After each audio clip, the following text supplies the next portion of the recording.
Welcome to our channel. నేను ప్రశాంత్. హైదరాబాద్లో the biggest and tallest building ఎక్కడ ఉంది? హైదరాబాద్లో రియల్ ఎస్టేట్ అసలు ఎలా ఉంది ప్రస్తుతం?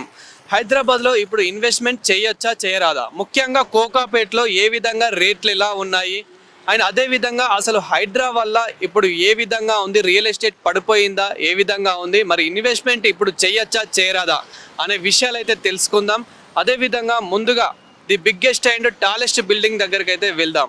సో హైదరాబాద్లో the biggest and tallest building ఎక్కడైనా ఉందా అంటే కనుక అది కోకాపేటలోనే నేను చెప్పుకోవాలి. అయితే కోకాపేటలో వచ్చేసి సాస్క్రోన్. ఇప్పుడు ఏదైతే మనం బిల్డింగ్ చూస్తున్నామో, మన వెనకాల ఏదైతే బిల్డింగ్ ఉందో అదే బిల్డింగ్ వచ్చేసి సుమారు 59 అంతస్తులతో అయితే ఇది నిర్మించడం అయితే జరుగుతుంది. ఇది వచ్చేసి 5 టవర్లలో అయితే డిజైన్ చేయడం అయితే జరిగింది. అయితే ఈ బిల్డింగ్ వచ్చేసి హైదరాబాద్లోనే the biggest and tallest building.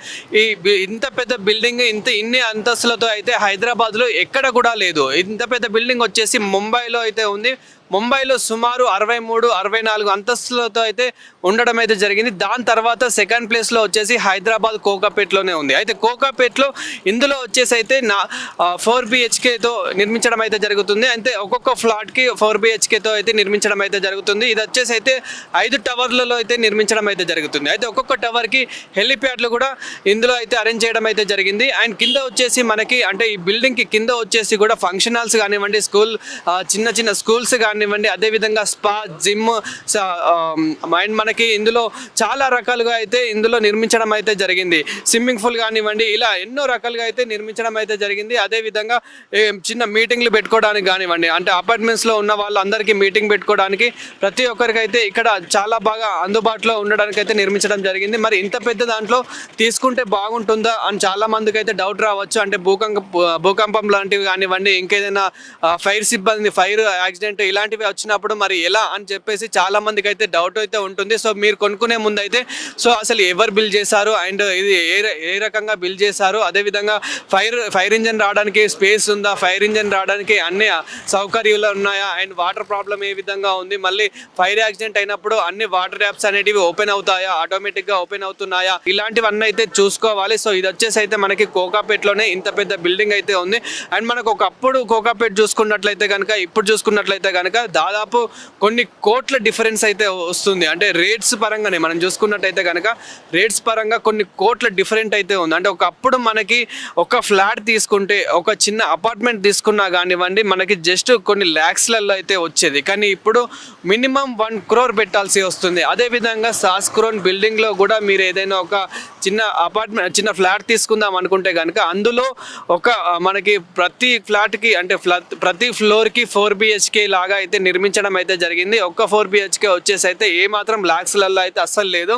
ఇందులో వచ్చేసి అయితే మినిమం అంటే 1 crore పైనే ఉన్నట్లయితే తెలుస్తూ ఉంది. ఇది ఇంకా కంప్లీట్ కావడానికైతే సుమారు ఇంకా 2 సంవత్సరాలు అయితే పట్టొచ్చు అన్నట్లయితే చెప్తూ ఉన్నారు. అంటే మనకి 2027 వరకు పూర్తి అయితే చేయనున్నారని చెప్పేసి అయితే ఇక్కడైతే చెప్తూ ఉన్నారు. అదేవిధంగా ఇక్కడ మనకి రియల్ ఎస్టేట్ ఎక్స్పర్ట్లు చెప్తున్న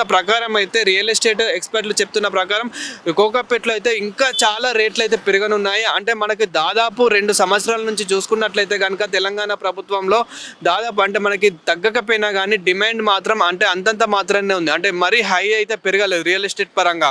సో కొంచెం డౌన్లోనే ఉంది. కానీ ఇప్పుడు రాబోయే ఇంకా 2-3 నెలల్లో ఇంకా చాలా రేట్లు అయితే పెరగనున్నాయి అని చెప్పేసి అయితే రియల్ ఎస్టేట్ ఎక్స్పర్ట్లు అయితే చెప్తూ ఉన్నారు.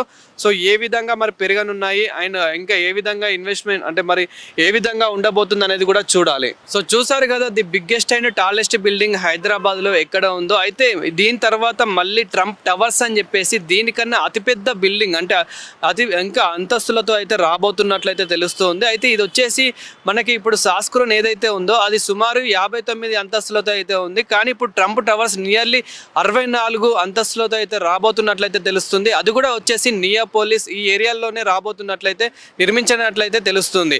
కానీ మళ్ళీ మీరు ఏదైతే మళ్ళీ మియాపూర్ అటు సైడ్ ఉందో మియాపూర్ సైడ్ కూడా మనకైతే అక్కడ కూడా ఇంకో అతిపెద్ద టవర్స్ అయితే రానున్నట్లయితే తెలుస్తూ ఉంది. ఉంది. మరి ఇక్కడ ఇన్వెస్ట్మెంట్ చేయొచ్చా చేయరాదా కోకాపేట్లో అంటే ఇప్పుడున్న పరిస్థితుల్లో అయితే ఫినాన్షియల్గా మీరు కనుక బాగుంటే కనుక 100% చేయొచ్చు అన్నట్లయితే రియల్ ఎస్టేట్ ఎక్స్పర్ట్స్ అయితే చెప్తూ ఉన్నారు. అంటే మనకి కోకాపేట్లో ఏ విధంగా ఉంది ఎంత ఉందన్నది అయితే మనమైతే చూసాము.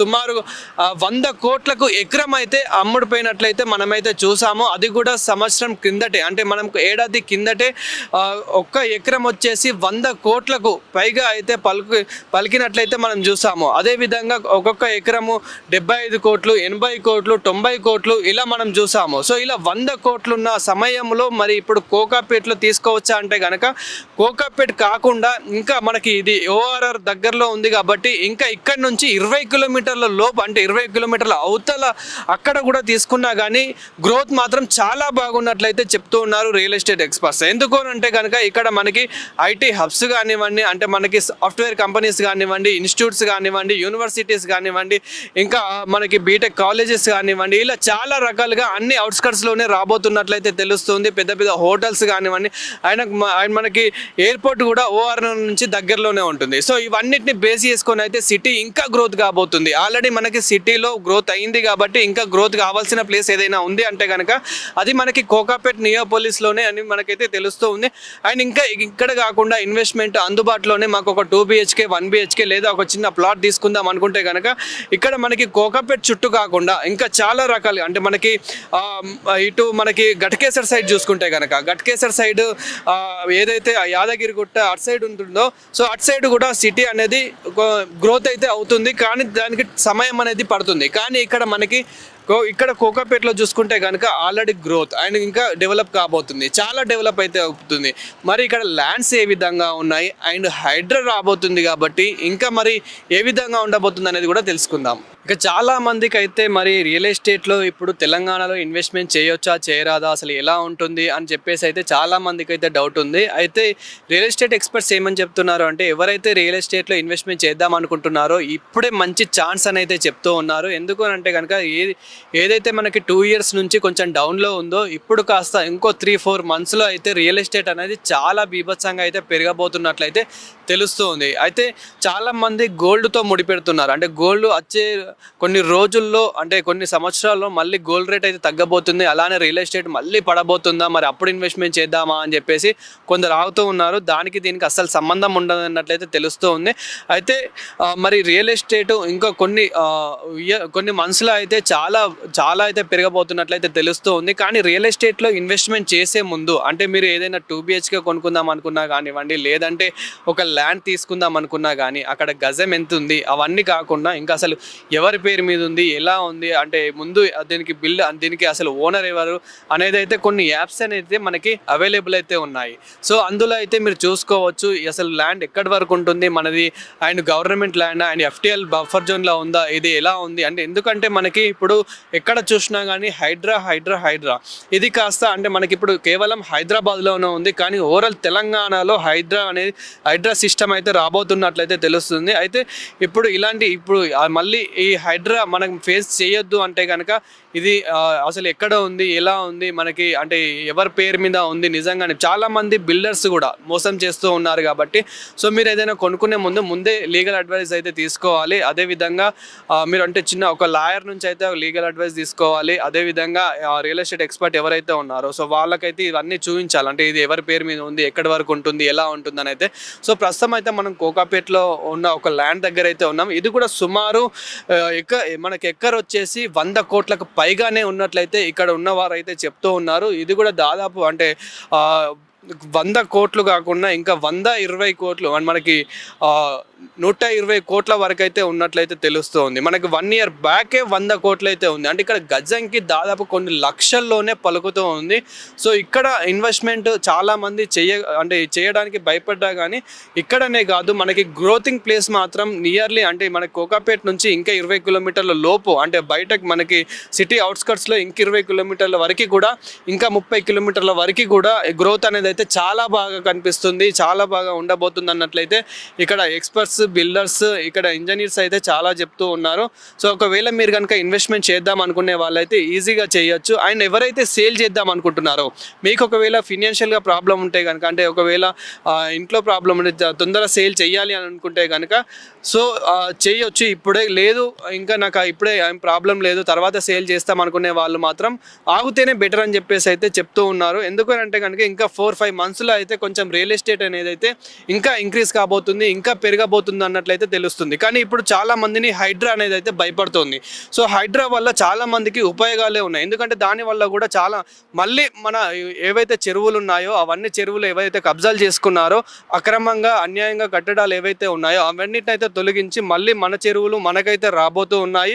సో చాలా ఇప్పుడు కూడా మనం ఒక అంబర్పేటలో బతుకమ్మ కుంట ఏదైతే చూసాం అదొక 20 ఎకరాలు ఉంటుండే, కానీ ఇప్పుడు కాస్త దాన్ని 6 ఎకరాలకి చేశారు. సో ఆ 6 ఎకరాల్లో ఇప్పుడు 5.5 ఎకరాల్లో మళ్ళీ ఆ చెరువుని మళ్ళీ మన దానికి అయితే ఇవ్వడం అయితే జరిగింది. సో ఇలా చాలా చెరువులు అయితే మళ్ళీ అయితే రాబోతున్నాయి. అంటే ఇప్పుడు ఏవైతే అక్రమంగా కట్టడాలు ఏవైతే ఉన్నాయో అవన్నిటిని తొలగించడం అయితే జరిగింది.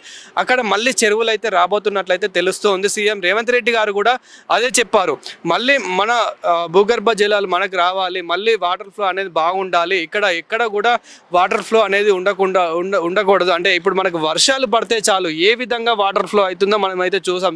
అంటే మనకి మెయిన్ సిటీలో ఏ విధంగా వాటర్ ఫ్లో ఉంటుంది అంటే ఎక్కడ కూడా మనకి వెహికల్స్ పోవడానికి కూడా చాలా ఇబ్బంది అయితే ఉంటుంది. ఎక్కడ చూసినా కానీ వాటర్ ప్రాబ్లం అయితే చాలా ఉంటుంది. అంటే డ్రైనేజీలు పొంగి ఇలా పోతూ ఉంటాయి. సో అలాంటి ప్రాబ్లం రావద్దు అని అంటే కనుక సో మరి ఎక్కడైనా తీసుకుందాం అనుకుంటే కనుక అది అంటే ల్యాండ్ ఎక్కడ ఉంది, మనకి FTL బఫర్ జోన్లో ఉందా, అసలు ఎక్కడ ఉంది, మనకి మెయిన్ ఇలా ఉంది అనేది అయితే చూసుకోవాలి. అండ్ చాలామంది HMDAలో తీసుకోరాదా, ఎలా ఉంటుంది అనేది అయితే ఇంకా చాలామంది అయితే డౌట్ పడుతూ ఉంటారు. సో HMDAలో కూడా ఏవైనా ల్యాండ్స్ ఉన్నాయనుకుంటే కనుక సో మీరు కనుక తీసుకునే స్తోమత ఉంటే కనుక 100% తీసుకోవచ్చు అన్నట్లయితే చెప్తున్నారు. ఎందుకంటే HMDAలో ఎప్పుడు కూడా ఎలాంటి ప్రాబ్లం అయితే రాదన్నట్లయితే తెలుస్తుంది. సో ఒకవేళ మీరు ఇప్పుడు రియల్ ఎస్టేట్లో ఇన్వెస్ట్మెంట్ చేద్దాం అనుకుంటే కనుక ఇదే మంచి ఛాన్స్ అన్నట్లయితే తెలుస్తుంది. మంచి ఛాన్స్ అన్నట్లయితే రియల్ ఎస్టేట్ ఎక్స్పర్ట్సే చెప్తూ ఉన్నారు.